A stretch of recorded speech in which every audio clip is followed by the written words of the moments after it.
അപ്പോൾ നമ്മൾ ഇന്ന് JSWൻ്റെ ചാർട്ട് എടുത്ത് വെച്ചേക്കുന്നത്. അപ്പം ഈ ഒരു വീഡിയോ കൊണ്ട് ഫസ്റ്റ് എൻ്റെ ഒരു ഉദ്ദേശം തന്നെ പറയാമല്ലോ, അതൊരിക്കലും നിങ്ങളെ ഇരുത്തി കാണിച്ച് എന്തോ ഒരു സാധനം തരാമെന്ന് പറഞ്ഞിട്ട് ഒന്നും തരാതെ വിടുന്നില്ല. ശരിക്കും പറഞ്ഞാൽ ഞാൻ ഈ വീഡിയോ ഉദ്ദേശിക്കുന്ന ബിഗിനേഴ്സിന് വേണ്ടിയിട്ടും പ്രൈസ് ആക്ഷൻ പഠിക്കണമെന്ന് ആഗ്രഹമുള്ള പുതിയ ഫാമിലി മെമ്പേഴ്സിന് വേണ്ടിയിട്ടൊക്കെ ഉള്ളതാണ്.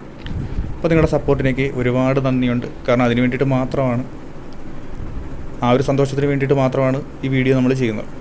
അപ്പോൾ ഫസ്റ്റ് ഓഫ് ഓൾ ഓർക്കുക, നിങ്ങളൊരിക്കലും ഞാൻ പറയും ഈ ഒരു വീഡിയോയ്ക്കകത്ത് ഒരിക്കലും നമ്മൾ ഇതുവരെ എൻ്റെ ഒരു വീഡിയോസിനകത്ത് ഒന്നിനകത്തും നമ്മൾ ഈ ഇൻഡിക്കേറ്റേഴ്സിനെ പറ്റിയൊന്നും സംസാരിച്ചില്ല. മറ്റൊന്നും കൊണ്ടല്ല, ഇൻഡിക്കേറ്റേഴ്സ് എന്ന് പറയുമ്പോഴത്തേക്ക് ഒരു ലാഗിങ് ആയിട്ടുള്ള കാര്യമാണ്. പ്രൈസ് ആക്ഷൻ, പ്രൈസിൻ്റെ മൂവ്മെൻറ്റ് വെച്ചിട്ടാണ് എപ്പോഴും ഒരു ഇൻഡിക്കേറ്റർ വർക്കാകുക. നല്ലത് ഒരിക്കലും ഇൻഡിക്കേറ്ററിൻ്റെ മൂവ്മെൻറ്റ് വേണ്ടിയിട്ടല്ല. എന്നാൽ ഇൻഡിക്കേറ്റർ നമുക്ക് ഡബിൾ കൺഫർമേഷന് വേണ്ടിയിട്ടും പല കാര്യങ്ങൾക്ക് വേണ്ടി ഉപയോഗിക്കാം. അറിഞ്ഞിരിക്കുന്ന എപ്പോഴും നല്ലതാണ്. MACD ആണെങ്കിലും RSI ആണെങ്കിലും സ്റ്റൊക്കാസ്റ്റിക്സ് ആണെങ്കിലും ഈ മൂവിങ് ആവറേജ് ആണെങ്കിലും നോളജ് എപ്പോഴും നമുക്ക് നല്ലതാണ്. അതെപ്പോഴും പഠിക്കുക. പിന്നെ നിലവിൽ ഇപ്പോൾ അതിനെപ്പറ്റി അങ്ങനെ വീഡിയോസ് ചെയ്യാനായിട്ട് അങ്ങനെ ഉദ്ദേശിച്ചിട്ടില്ല. ഇപ്പോൾ പ്രൈസ് ആക്ഷനാണ് ഞാനും കൂടുതൽ ഫോളോ ചെയ്യുന്നത്. അപ്പം കൺട്രോൾ പ്രൈസ് ലൈൻ എന്ന് പറഞ്ഞൊരു കാര്യത്തെപ്പറ്റി നമ്മൾ പലപ്പോഴും മുമ്പ് പറഞ്ഞിട്ടുണ്ടായിരിക്കും. അതായത് നമ്മുടെ ഒരു നട്ടല്ല എന്നുള്ള രീതി നിങ്ങൾ ചിന്തിച്ചാൽ മതി. അല്ലാതെ ഒരിക്കലും അത് കോംപ്ലക്സ് ആയിട്ട് ചിന്തിക്കേണ്ട. ഇത്രയേ ഉള്ളൂ. ഒരു ചാർട്ട് മൂവ് ചെയ്യുന്ന എപ്പോഴും സപ്പോർട്ട് റെസിസ്റ്റൻസ് എന്ന് വെച്ചിട്ടുള്ള രീതിയിലായിരിക്കണമല്ലോ. അപ്പം ഈ ഒരു ചാർട്ട് നിങ്ങൾ നോക്കിയേ എങ്ങനെയൊക്കെയോ പോകുന്നു.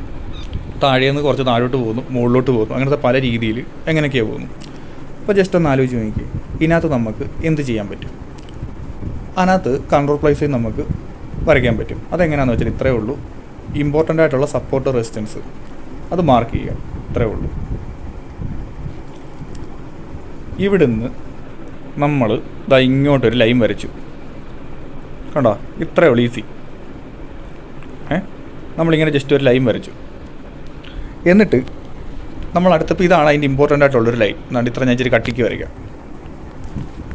അത് കഴിഞ്ഞിട്ട് നമ്മളാണ് ഈ ഒരു ലൈന് പാരലായിട്ട് നമ്മൾ ഇങ്ങോട്ട് വേറൊരു ഉണ്ട്. ഇവിടെ നമുക്കിത് കാണുമ്പോൾ അറിയാം, ഇവിടെ റെസിസ്റ്റൻസ് കിടപ്പുണ്ട്, നമുക്ക് കാണുമ്പോൾ അറിയാമല്ലോ. ഇവിടെ ഇച്ചിരി പൊക്കം ഇവിടെ റിവേഴ്സിൽ വരുന്നത്. പല പാറ്റേൺസിനെ പറ്റി നമ്മൾ പറഞ്ഞിട്ടുണ്ട്. JSWനെ പറ്റി നാളെ നമുക്കൊരു വീഡിയോയും കൂടെ നമുക്ക് ചെയ്യാം തൊട്ടടുത്ത ദിവസം. ഇവിടെ നമ്മളിതെടുത്ത് വെച്ച് കഴിഞ്ഞപ്പോൾ കണ്ടോ, ഈ ഒരു ഏരിയയ്ക്ക് ഇതിനെ റെസ്പെക്റ്റ് ചെയ്യുന്ന കണ്ടോ. പോട്ടെ, നിങ്ങൾ ഈ കൺട്രോൾ പ്രൈസിലേക്ക് മാത്രം ഒന്ന് ശ്രദ്ധിച്ചു നോക്കി. അതിനെ റെസ്പെക്റ്റ് ചെയ്ത് തന്നെയല്ലേ ഇത് പോകുന്നത്. നമുക്ക് ഇത്രയും ഒരു ഏരിയ കിട്ടിക്കഴിഞ്ഞാൽ നമുക്കിത് ബാക്കി വരയ്ക്കായിരുന്നല്ലോ. ഈ ഒരു ഏരിയ ഇവിടെ വരെ നമുക്ക് കിട്ടിക്കഴിഞ്ഞാൽ ഈ ക്രോസ് ലൈൻ നിങ്ങളൊന്ന് ശ്രദ്ധിച്ചാൽ മതി. അപ്പോൾ ഇതിനെ റെസ്പെക്ട് ചെയ്തുകൊണ്ട് റെസിസ്റ്റൻസ് ആയി. അതിൻ്റെ ഇവിടെ സപ്പോർട്ട് ഇട്ടത് ബ്രേക്ക് ചെയ്തപ്പോഴത്തേക്ക് താഴോട്ടൊരു പോക്ക് പോകുന്നു, വീണ്ടും മുകളിലോട്ട് വരുന്നു. കണ്ടോ, ഇത് ബ്രേക്ക് ചെയ്തപ്പോഴത്തേക്ക് നല്ലൊരു പോക്ക് മുകളിലോട്ട് പോകുന്നു, വീണ്ടും അവിടെ സപ്പോർട്ടിലോട്ട് വരുന്നു, അത് ബ്രേക്ക് ചെയ്യുന്നു. കണ്ടോ, അതിന് വളരെ ഇമ്പോർട്ടൻസ് ഉണ്ട്. അത് ഇങ്ങനെ അവസാനം വരെ നോക്കുമ്പോൾ ഇതിന് അതിനെ റെസ്പെക്ട് ചെയ്തിട്ടാണ് ഇത് പോകുന്നത്. കണ്ടോ, അപ്പോൾ അതാണ് അത് ഇമ്പോർട്ടൻ്റ് ആയിട്ടുള്ളൊരു ലൈൻ. അത് നിങ്ങളൊന്ന് പ്രാക്ടീസ് ചെയ്യുമ്പോഴത്തേക്ക് നിങ്ങൾക്കത് ചെയ്യാൻ പറ്റും. രണ്ടാമത്തെ കാര്യം, നമുക്ക് ഇവിടെ ഇങ്ങനെ പാരലായിട്ട് വെച്ചു. ഇത് കണ്ടോ, ഇത് വീണ്ടും കണ്ടു. ഇവിടെ ഈ രണ്ടിടത്ത് വെച്ചിട്ട് നമ്മളിവിടെ നോക്കുമ്പോഴേക്കാണ് ഈ 2021 ഈ 2010 കാര്യങ്ങൾ ബഹുമാനിക്കുന്നുണ്ട്, അല്ലെങ്കിൽ റെസ്പെക്റ്റ് ചെയ്യുന്നുണ്ട്. അപ്പോൾ നമുക്കൊരു സപ്പോർട്ടൂടെ നമുക്ക് ജസ്റ്റ് ഒന്ന് വെച്ച് നോക്കാം. അതുകൊണ്ട് ഇവിടെ എവിടെയെങ്കിലും ഒന്ന് വെച്ച് നോക്കാം. കണ്ടോ, ഇവിടെ വെച്ചപ്പോഴത്തേക്ക് തന്നെ കണ്ടോ ഈ ഒരു ഏരിയയിൽ നമ്മളിങ്ങനെ വെക്കുന്നു. അപ്പോൾ ഇവിടെ അവിടെ സപ്പോർട്ട് എടുത്തു. ക്ലിയർ ആയിട്ട് നിങ്ങൾ വരയ്ക്കുമ്പോൾ ഒന്നുകൂടെ വരയ്ക്കണം. കണ്ടോ, ഇവിടെ തന്നെ വീണ്ടും കിടന്ന് കളിക്കുന്നു. വീണ്ടും സപ്പോർട്ടിൽ നിന്ന് റെസിസ്റ്റൻസിൽ നിന്ന് സപ്പോർട്ട്, അങ്ങനെ പോകുന്നുണ്ടോ. ഇത്രയും വരച്ചപ്പോൾ തന്നെ ഏകദേശം നിങ്ങൾക്ക് ഇതിൻ്റെ ഒരു 90% അല്ലെങ്കിൽ 80% ഐഡിയ നിങ്ങൾക്ക് കിട്ടിയില്ലേ?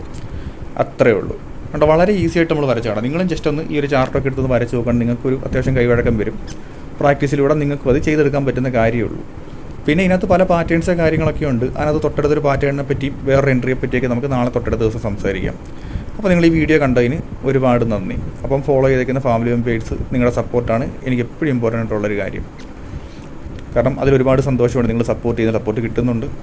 കാരണം അത് മതിയെന്ന് പറഞ്ഞാൽ അത് അഹങ്കാരമായി പോകും. അതായത് നിങ്ങളുടെ സപ്പോർട്ട് എനിക്ക് സന്തോഷം തരുന്നില്ലെന്ന് പറഞ്ഞാൽ അതെനിക്കൊരു അഹങ്കാരമായിട്ടാണ്. നിങ്ങളുടെ സ്നേഹത്തിന് വേണ്ടിയിട്ട് മാത്രം ചെയ്യുന്നൊരു വീഡിയോ ആണിത്. അപ്പം നിങ്ങൾ വീഡിയോ കണ്ടിരുന്ന എല്ലാവർക്കും നന്ദി. അപ്പം നമുക്ക് മറ്റൊരു വീഡിയോയിൽ കാണാം. പക്ഷേ ഫസ്റ്റ് ഓഫ് ഓൾ എല്ലാവരും ഒരു കാര്യം ചെയ്യണം. നിങ്ങളിത് വരച്ച് പല ചാർട്ടുകളിൽ വരച്ച് നിങ്ങൾ പ്രാക്ടീസ് ചെയ്ത് ഈ സ്കില്ല് നിങ്ങളുടെ കിട്ടണം. ഓക്കെ, അപ്പോൾ നമുക്ക് മറ്റൊരു വീഡിയോ കാണാം.